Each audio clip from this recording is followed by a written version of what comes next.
نصلی علی رسولہ الکریم اما بعد بسم اللہ الرحمن الرحیم۔ حضرت نبی کریم صلی اللہ علیہ وسلم کا پاک ارشاد ہے کہ زمزم کا پانی جس نیت سے پیا جائے وہی فائدہ اس سے حاصل ہوتا ہے۔ فائدہ ایک دوسری حدیث پاک میں آیا ہے کہ اگر تو اس کو پیاس بجھانے کے واسطے پیے تو اس کا کام دے، اور اگر کھانے کی جگہ پیٹ بھرنے کے لیے پیے تو اس کا کام دے، اور اگر کسی بیماری سے صحت کی نیت سے پیے تو اس کا کام دے۔ یہ حضرت جبرائیل علیہ السلام کی خدمت ہے اور حضرت اسماعیل علیہ السلام کی سبیل ہے۔ حضرت جبرائیل علیہ السلام کی خدمت کا مطلب یہ ہے کہ ان کی کوشش سے یہ چشمہ زمین سے ابلا تھا، جس کا قصہ مشہور و معروف ہے۔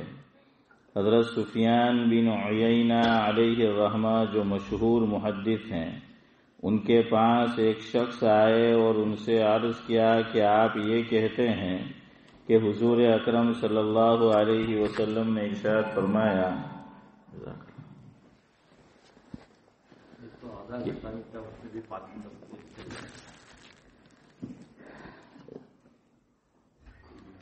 چلے گئے اس کی قضا کر لوں،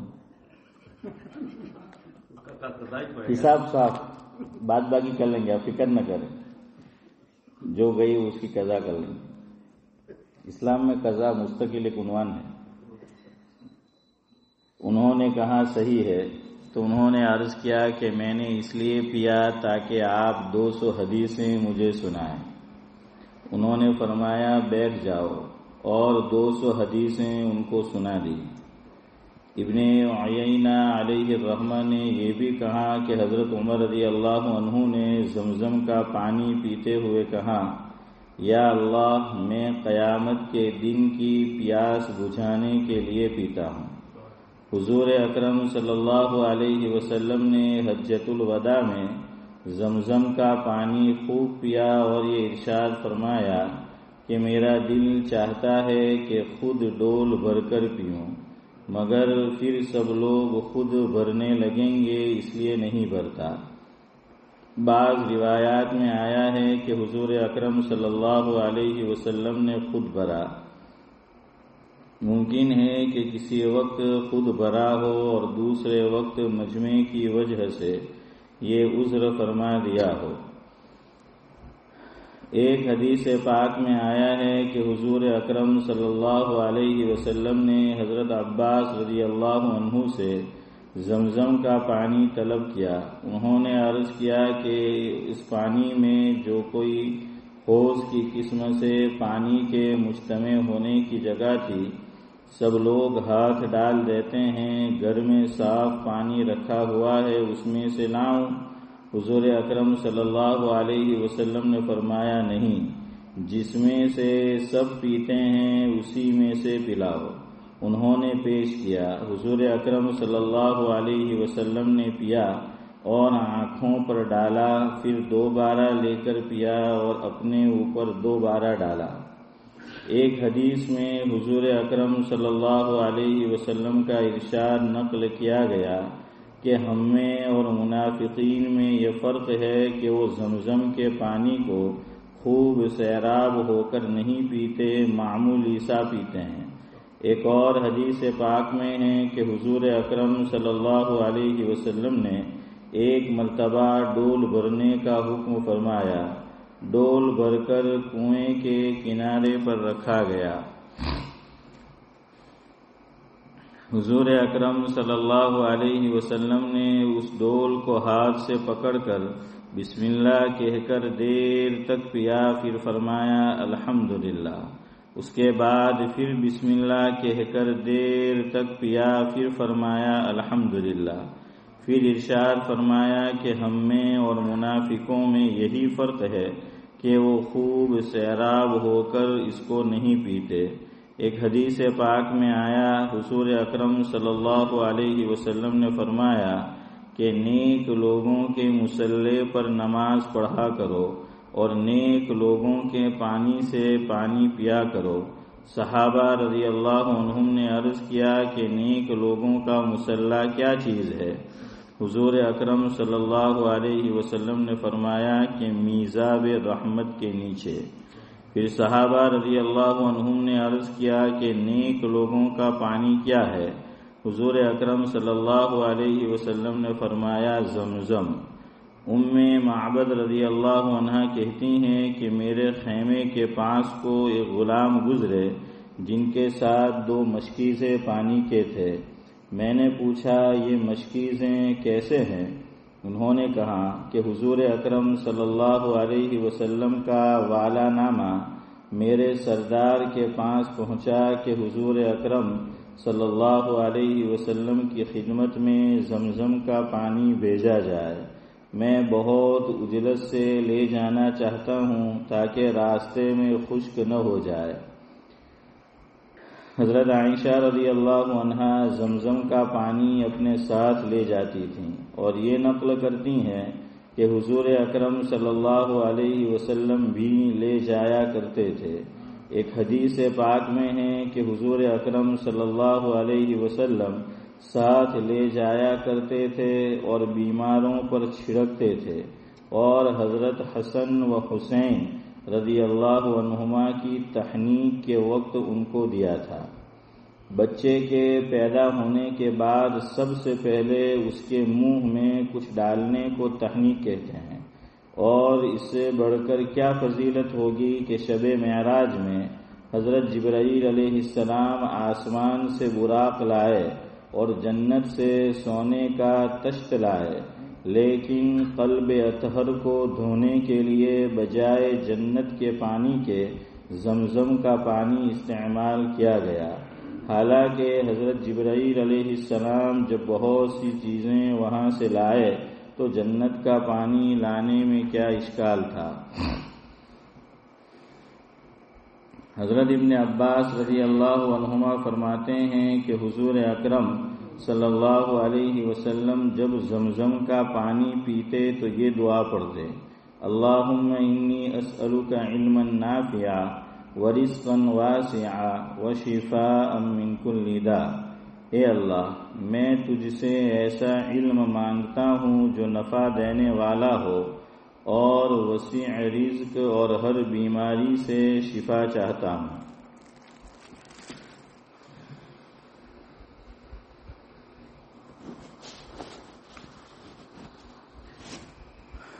بزرگان محترم،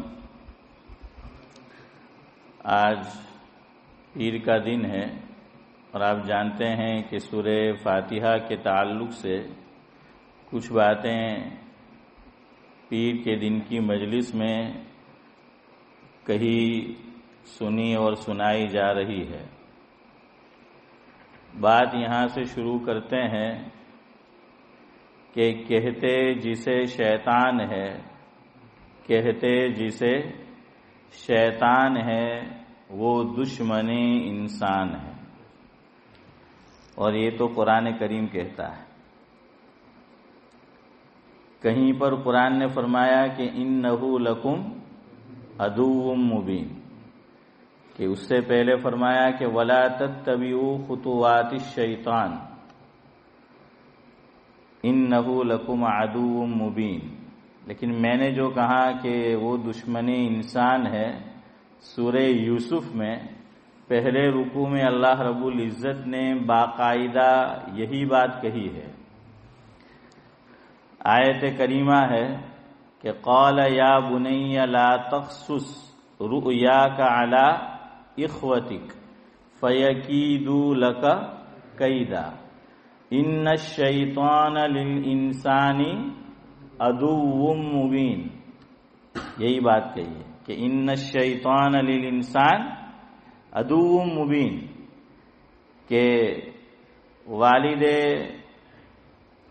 مکرم یعنی حضرت یوسف علیہ السلام کے والد جلیل القدر پیغمبر حضرت یعقوب علیہ السلام نے جب بیٹے نے والد کو خواب سنایا تو یہ فرمایا کہ لا تقصص رؤیاک علی اخوتک، کہ اپنے بھائیوں پر اس خواب کا اظہار نہ کرنا کہ جو خواب تم نے دیکھا ہے، کیا دیکھا تھا کہ 11 کوكبا والشمس والقمر رأيتهم لی ساجدین، تو فرمایا کہ مت بتانا اپنے بھائیوں کو۔ کیوں نہیں بتانا؟ فَيَكِيدُوا لَكَ كَيْدًا، اگر تو بتائے گا اپنے بھائیوں کو تو وہ تیرے خلاف مکر کریں گے، چال چلیں گے، تجھے تکلیف پہنچانے کی کوشش کریں گے۔ اور یہ سب کیوں کریں گے؟ حالانکہ ایک خون ہے، بھائی بھائی ہے، تو کیا بھائی بھائی کے خلاف چال چلے گا، مکر و فریب کرے گا، اس کو نقصان پہنچائے گا؟ وہ تو دور اچھا تھا، اس لیے ہو سکتا تھا کہ کوئی یوں کہے کہ نہیں نہیں ایسا کیسے ہو سکتا ہے۔ لیکن اگر میں آج آپ سے پوچھوں کہ بھائی بھائی کے خلاف چال چل سکتا ہے، بھائی بھائی کے خلاف مکر و فریب کر سکتا ہے، بھائی بھائی کو تکلیف پہنچا سکتا ہے، تو آپ یہ کہیں گے کہ مول صاحب ایک نہیں 100 مثالیں آپ کو دیتے ہیں کہ آج تو رونا ہی اس بات کا ہے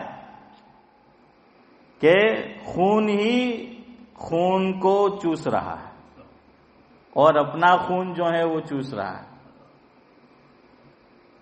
ورنہ خون کو تو آدمی معاف کر دیتا ہے کہ بھائی یہ تو اپنا ہی خون ہے، کیسے اس کے خلاف ہم جا سکتے ہیں۔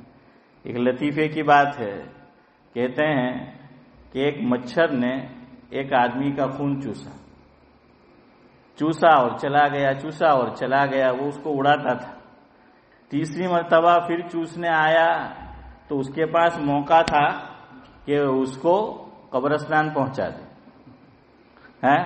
لیکن اس نے جانے دیا، یوں اڑا دیا، اس کو مارا نہیں۔ کسی نے پوچھا کہ کیوں، تو کہنے لگا کہ اپنے خون کو کیسے مار سکتا ہے علی بھائی، کہ اپنے خون کو کیسے جو ہے وہ مار سکتا ہوں، یہ تو میرا جو ہے وہ خون ہے۔ تو پہلے تو لوگ خون کا اتنا لحاظ کرتے تھے، لیکن آج خون کا بھی لحاظ نہیں رہا۔ تو بہرحال حضرت یعقوب علیہ السلام نے نبی زادے ہیں، ایک بات سمجھنے کی یہاں کہ خاندان نبوت میں، نبوت کے گھرانے میں آنکھیں کھولی ہیں۔ آنکھیں کہاں کھولی؟ کسی بزرگ کے گھر میں نہیں، کسی صالح شخص کے گھر میں نہیں، بلکہ نبی کے گھر میں۔ اور یہ آپ سب جانتے ہیں درجہ کس کا بڑا ہے، نبی کا بڑا ہے یا صالح کا بڑا ہے؟ نبی کا بڑا ہے، بلکہ صالح کا درجہ تو قرآن نے آخری نمبر پر ذکر کیا کہ اہدنا الصراط المستقیم صراط الذین انعمت علیہم، کہ انعام یافتہ لوگ کون ہیں؟ تو فرمایا 6 پارے میں کہ فَأُولَٰئِكَ مَعَ الَّذِينَ أَنْعَمَ اللَّهُ عَلَيْهِمْ مِنَ النَّبِيِّينَ وَالصِّدِّيقِينَ وَالشُّهَدَاءِ وَالصَّالِحِينَ، تو آخری نمبر پر ہے یہ۔ تو نبی کا درجہ یہ بڑا ہوا ہے، صالح کا درجہ نبی سے نیچے ہے۔ تو بہرحال نبی کے گھرانے میں آنکھیں کھولی ہیں، لیکن شیطان سب کا دشمن ہے۔ یہ نہیں ہو سکتا کہ نبی کے گھرانے میں جو پیدا ہوئے شیطان ان سے دشمنی نہیں کرے گا۔ تو اس لیے حضرت یعقوب علیہ السلام نے فرمایا کہ اپنے بھائیوں پر خواب کا اظہار مت کرنا، ان کو مت بتانا۔ فَيَكِيدُوا لَكَ كَيْدًا، ورنہ وہ تیرے خلاف چال چلیں گے، تجھے تکلیف پہنچائیں گے۔ کیوں؟ إِنَّ الشَّيْطَانَ لِلْإِنسَانِ عَدُوٌّ مُبِينٌ، کہ یہ جو چال چلیں گے، یہ تکلیف پہنچائیں گے بھائی، اس کی وجہ یہ کہ ان کو کون ورغلائے گا؟ شیطان ورغلائے گا۔ اور شیطان اس لیے ورغلائے گا کہ شیطان سب کا دشمن ہے، انسانوں کا شیطان یہ دشمن ہے۔ تو یہ نبی کے گھرانے میں جو پیدا ہوئے ان کو بھی ورغلا سکتا ہے۔ یہاں ایک بات علماء نے لکھی ہے، وہ جاننے کی ہے کہ اس سے پتہ چلا کہ میں اور آپ یا جو بھی آدمی جو بھی خواب دیکھے تو خواب گرچہ حسن ہو حسن بھائی، خواب کیسا ہو؟ حسن ہو حسن بھائی، یعنی اچھا ہو، تب بھی ہر کس و ناقص کو بیان نہیں کرنا ہے۔ اور قربان جائیے حضرت نبی کریم صلی اللہ علیہ وسلم کی شخصیت پر، آپ کی ذات عالی پر، کہ کوئی چیز چودھری صاحب ہمارے لیے ادھوری نہیں چھوڑی۔ ہمیں یہ بھی بتا گئے کہ خواب دیکھے تو کس سے بیان کرنا ہے۔ باپ جو باتیں بیٹوں کو نہیں بتاتا وہ باتیں نبی امتی کو بتاتا ہے۔ حالانکہ باپ کی شفقت بیٹے پر سب سے زیادہ ہوتی ہے، لیکن نبی اس سے بھی زیادہ شفیق ہے۔ تو فرمایا، ترمذی شریف کی روایت ہے، حضور اکرم صلی اللہ علیہ وسلم نے، مفہوم یہ ہے کہ تم کوئی خواب دیکھو تو دو آدمی سے ذکر کرو، یا تو حبیب سے ذکر کرو یا لبیب سے ذکر کرو۔ یہ حدیث کے الفاظ ہیں، یا تو کس سے ذکر کرو؟ حبیب سے۔ لیکن حنیف بھائی سمجھنا، جس کا نام حبیب ہو وہ حبیب نہیں ہے، ورنہ تم جو ہے پورے اسٹمفورڈ ہل میں ڈھونڈتے پھرو گے کہ حبیب بھائی کون سے ہیں، کہ حبیب سے جو ہے وہ ذکر کرو۔ حبیب کا معنی یہاں جگری دوست ہے، حبیب یعنی جگری دوست، جس پر مجھے اور آپ کو کامل بھروسہ ہو کہ یہ یقیناً میرا خیر خواہ ہے اور میرا واقع میں دوست ہے۔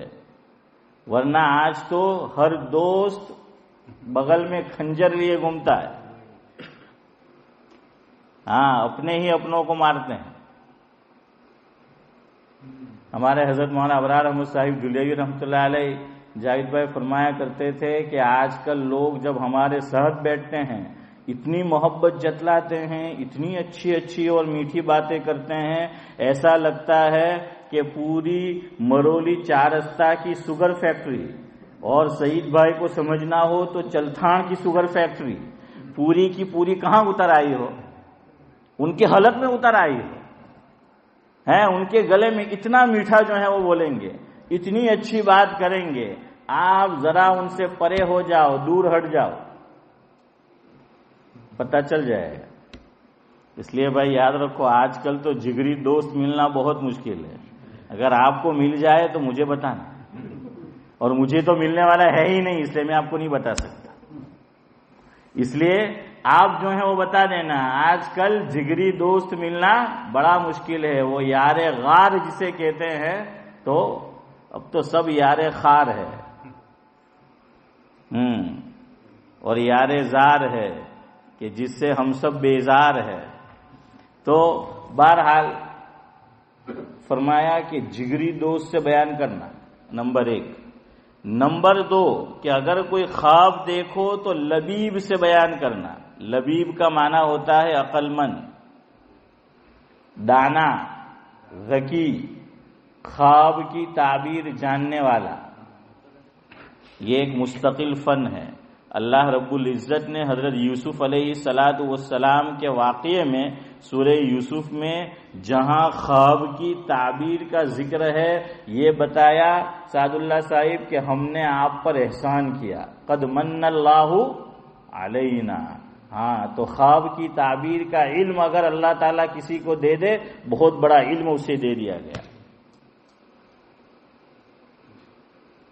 ہمارے ایک بزرگ پاکستان میں حضرت مولانا مفتی عبدالسبحان صاحب نور اللہ مرقدہ، بزرگ تھے، انتقال ہو گیا، اللہ تعالیٰ مرحوم کو غری کے رحمت کرے۔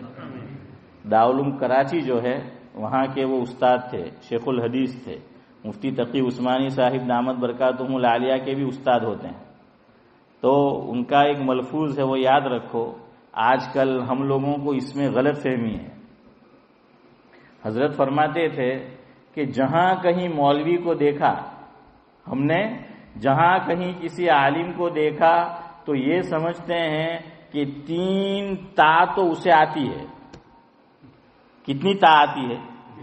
3 تا اسے آتی ہے، کہ ہر مولوی کو، ہر عالم کو 3 تا آتی ہے۔ 3 تا کا مطلب کہ اس کا پہلا لیٹر کیا ہے؟ تا ہے۔ تو فرمایا کہ ہر مولوی کے متعلق ہم یہ گمان کرتے ہیں کہ اسے تقریر کرنا آتی ہوگی. ہر مولوی اور ہر عالم تقریر نہیں کر سکتا. اور ہمارے حضرت مولانا ابرار احمد صاحب دلیاگی رحمۃ اللہ علیہ تو فرماتے تھے کہ گجرات کے علماء گونگے علماء ہیں، کہ گجرات والوں کو بیان کرنا ہی نہیں آتا، تقریر کرنا ہی نہیں آتی. 100 عالم ہوں گے اس میں سے 80 کو نہیں آتا. اب آج کی بات نہیں معلوم مجھے، حضرت اپنے وقت میں فرماتے تھے. اور بات بھی ایسی ہے، میں نے بھی ڈابل پڑھا، حافظ امتیاز نے بھی پڑھا. جمعرات میں جو قریب کے طلبہ ہوتے ہیں تو تقریر جو سکھائی جاتی ہے مدرسے میں وہ جمعرات کو سکھائی جاتی ہے، کہیں مغرب بعد کہیں عشاء بعد. تو اب قریب کے جو طلبہ ہوتے ہیں وہ بھاگ جاتے ہیں، ہے نا حافظ صاحب. چاہے سنیچر کو گاڑی مفت میں سروس ہو وہ منظور نہیں، سمجھے اسماعیل چچا؟ سنیچر کو پھر وہ مفت میں گاڑی سروس ہوتی تھی، محتمم صاحب جم کے بجاتے تھے کہ بھائی کیوں نہیں بیٹھا، لیکن نہیں بیٹھتے تھے. اور میں نے ڈابیل میں پڑھا تو ڈابیل کے طلبہ تو بیٹھتے ہی نہیں تھے، الا ماشاء اللہ کہ نہیں بیٹھنا ہے. اب جو چیز جہاں سکھائی جاتی ہے وہیں پہ تم نہیں بیٹھو گے، نہیں سیکھو گے تو فن کہاں سے آئے گا؟ تو اس لیے ہمارے گجرات کے علماء کو یہ تقریر کرنا نہیں آتا. کیوں؟ جہاں سکھایا جاتا ہے وہاں وہ سیکھتے نہیں، بھاگ جاتے تھے. اوروں کی کیا بات کرے، اس میں بھی شامل تھا.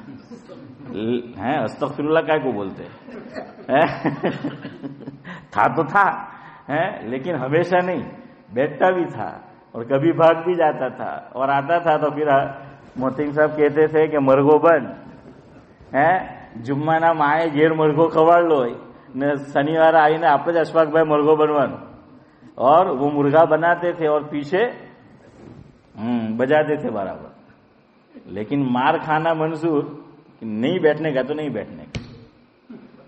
تو خیر یہ ایک بات آپ کو بتا رہا ہوں، یہ کمی ہے ہمارے گجرات کے اداروں میں اور علاقے میں بھی، اور خاص طور پہ جہاں مدرسہ ہوتا ہے وہاں نہیں بیٹھتے. آپ کے باڈولی میں ہیں تو وہ کہتے کہ بھائی ہم آپ تو گام نہ پوئے رہا. اور پھر وہ محتمم صاحب بھی امک لوگ نا باپ ذرا اگرو ہوئی تو بھائی جنہیں جواب دے کہ آ مصیبت نے مارا تو موٹی مصیبت نہیں آتے ہیں. تو ایسا جو ہے وہ حال ہوتا ہے. تو بہرحال ایک کہتے تقریر. دوسرے نمبر پر چودھری صاحب فرمایا کہ ہر عالم کے متعلق ہمارا یہ گمان ہے کہ اس کو تعویذ بنانا آتا ہو.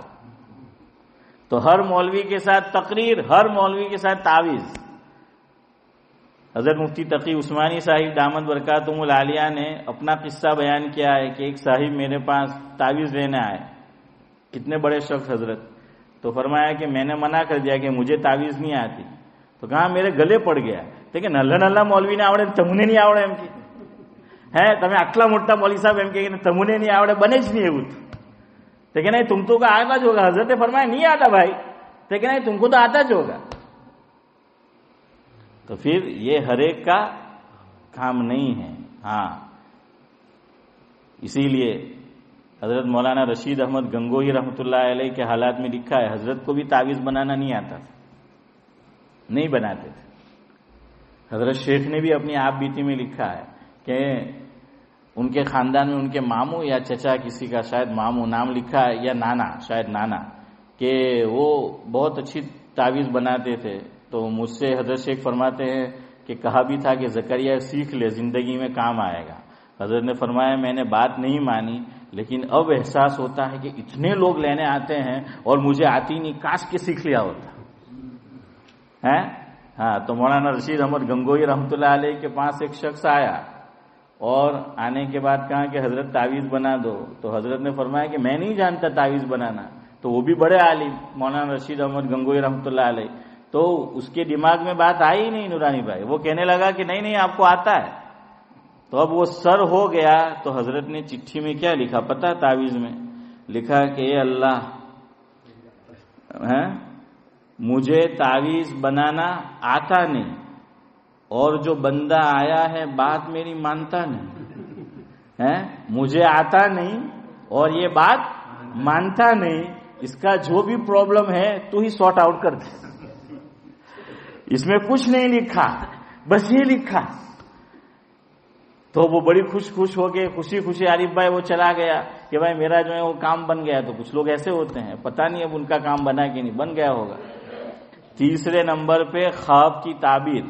ہر عالم کو یہ سمجھتے ہیں کہ اس کو خواب کی تعبیر آتی ہوگی. ہر ایک کو خواب کی تعبیر نہیں آتی، اور ہر ایک سے خواب کی تعبیر معلوم بھی نہیں کرنی چاہیے. حضور نے فرمایا مفہوم یہ ہے کہ خواب جو ہیں وہ پرندے کے پر کی طرح ہوتا ہے کہ جیسی تعبیر دی جاتی ہے عام طور پر ویسی ہی واقع ہو جاتی ہے.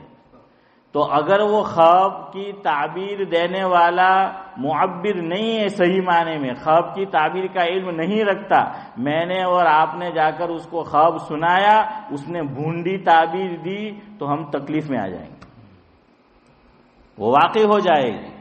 اس لیے حضور نے فرمایا کہ 2 ہی آدمی سے پوچھو. 2 سے کیوں؟ جو جگری دوست ہوگا، اگر ہم نے اسے خواب سنایا، خواب اچھا نہیں ہے، تو وہ سوچے گا کہ یار اس کی تکلیف میری تکلیف، دوست کی تکلیف میری تکلیف، تو وہ تعبیر نہیں دے گا کہ یار رہنے دے. یا پھر وہ دوست ہے تو اس کی تعبیر کیا دے گا؟ اچھی تعبیر جو ہے وہ دے گا. دیکھیں میں آپ کو ایک بات بتاتا ہوں، مثال نہیں بات. یہ بھی ایک علم ہے خواب کی تعبیر کا. خواب میں کسی نے سانپ دیکھا. خواب میں کسی نے کیا دیکھا؟ سانپ دیکھا. کوئی بھی سانپ دیکھا خواب کے اندر. اب آپ معبر کے پاس چلے جائیے یا کسی تعبیر جاننے والے کے پاس چلے جائیے، تو اس میں وہ لوگ بھی بعض مرتبہ دھوکہ کھا جاتے ہیں. آپ جا کر کسی کو کہو کہ میں نے خواب میں سانپ دیکھا ہے، تو وہ آپ کو کیا تعبیر دے گا؟ دشمن. جزاک اللہ. کہ دشمنی سے تعبیر ہے. سانپ دیکھنا یہ دشمنی سے تعبیر ہے. بلکہ علامہ ابن سیرین علیہ الرحمہ نے بھی، جو خواب کے اور تعبیر کے بہت بڑے عالم ہیں، معبر، انہوں نے بھی یہ لکھا ہے کہ سانپ دیکھنا یہ دشمن سے تعبیر ہے، کہ تمہارا کوئی دشمن ہے جو تمہیں کیا پہنچانا چاہتا ہے؟ تکلیف پہنچانا چاہتا ہے. یہ سانپ دیکھنا. حضرت شیخ الحدیث مولانا محمد زکریا صاحب نور اللہ مرقدہ کے پاس ایک صاحب آئے اور آ کر کہنے لگے کہ حضرت میں نے خواب میں سانپ کو دیکھا ہے، کیا تعبیر ہے؟ تو حضرت نے فرمایا تجھے مال ملے گا. کیا ملے گا؟ مال ملے گا. کمال کر دیا نا حضرت نے. وہ تو ڈرتے ہوئے آیا ہوگا کہ بھائی سانپ دیکھا ہے تو دشمن. حضرت نے کیا کہا کہ حیات تو لفظ سنا ہے نا، حیات کا کیا معنی؟ زندگی نا، لائف. حیات زندگی، لائف. سانپ کے لیے بھی حیاتن کا لفظ آتا ہے اور زندگی کے لیے بھی یہی لفظ ہے، بڑی ہاں سے. تو حضرت نے یہاں کیا مراد لیا کہ زندگی، اور زندگی جینے کے لیے کس کی ضرورت پڑتی ہے؟ مال کی ضرورت پڑتی ہے. اسی لیے حضرت نبی کریم صلی اللہ علیہ وسلم کی دعاؤں میں سے ایک دعا یہ بھی ہے کہ اللہ تو مجھے اتنی روزی دے کہ جو ہمارے لیے کیا ہو جائے؟ کافی ہو جائے. باقاعدہ رزق کا حضور نے سوال کیا ہے کہ مجھے اور آل محمد کو اتنی روزی دے کہ جو ہمارے لیے کافی ہو جائے. بلکہ میں آپ کو بتاؤں، آپ شاید حیران ہوں گے اگر نہیں سنا ہو تو، حضور نے اپنی زندگی میں کچھ باغات تھے، باغ، اس کی جو آمدنی آتی تھی حضور کی فیملی پہ خرچ ہوتی تھی. اب آپ کہیں گے کہ کیا اللہ پر آپ کو توکل نہیں ہے؟ تو حضور نے کیا بتایا؟ یہ عالم اسباب ہے اور یہاں جینے کے لیے سبب اختیار کرنا پڑے گا. تو حضور کے لیے بھی باقاعدہ آمدنی مقرر تھی، انکم مقرر تھی. جیسے ہم لوگ گھر یا فلیٹ کچھ رکھ لیتے ہیں کہ اس کی انکم آتی رہتی ہے، تو اسی طرح حضور کے لیے بھی یہ مقرر تھی. اسی لیے تو حضرت فاطمہ انتقال کے بعد کیا لینے آئی تھی؟ ارے بولو، کیا لینے آئی تھی؟ میراث لینے آئی تھی. کچھ ہوگا تو لینے آئے گی، کچھ نہیں ہوگا تو تھوڑی لینے آئے گی. اور اسی میں تو کچھ لوگ ہیں جو حضرت ابو بکر صدیق رضی اللہ تعالی عنہ پر نشانہ سانٹتے ہیں، الزام جو ہیں وہ لگاتے ہیں، وہ اسی وجہ سے. لیکن ہمارا حال بھی یہ ہے، کوئی عالم امامت کرا رہا ہے، مدرسہ پڑھا رہا ہے اور ساتھ میں بزنس بھی کرے تو کئی ہو دونوں نہیں نا، کئی تقو بکو چھید دن ہے ہم کے તકો નહીં મળે, લખવો છે. શું કહેવા? તો કે એ તો તિજારત કરે, મૌલવી બિઝનેસ કરે, ઇમામ સાહેબ બિઝનેસ કરે. બલકે અમુક કમિટી વાળા તો બોલાવે કે મોલ સાહેબ બે જ રસ્તા છે, કાં તો બિઝનેસ કાં તો ઇમામત. બે વસ્તુ એમ કે હાથે નહીં થાય. એમ કે શું કહેવા? તો કે તમે પૂરેપૂરું ધ્યાન નહીં રહે. પછી એમ કે